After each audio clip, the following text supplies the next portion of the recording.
లేదు.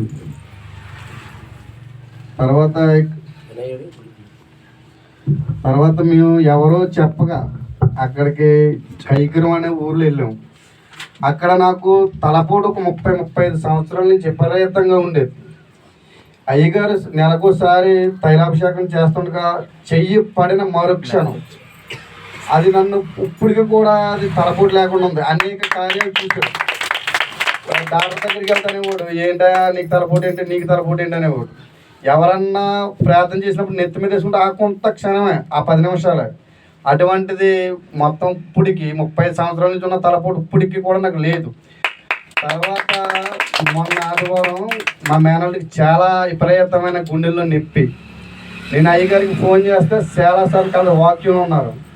అయ్యా తర్వాత ఇది పరిస్థితి ఏంటంటే, ఏం పర్లేదమ్మా, నేను ప్రేయర్లో పెడుతున్నాను, నీ ఏమవుదో వెలుగే చూపిస్తుంది, ఏమవదన్నాడో అలా క్షేమంగా నిన్న మధ్యాహ్నం నుంచి కూడా నేను తీసుకొస్తాం జరిగింది. ఒకటి కాదని చెప్పుకోవడానికి చాలా ఉన్న సమయం సరిపోదు ఇది చెప్పడానికి.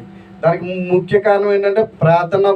అయ్యా ఒకసారి ఇంటికి రమ్మన్నప్పుడు, అయ్యా నాతో దేవుడు మాట్లాడాలి, దేవుడు మాట్లాడితేనే నేను వస్తాను అన్నాం. చాలా టైం తర్వాత అయ్యా ఎప్పుడు అంటే ఏదో ఒక టైం ఈ రోజున కేటాయించారు.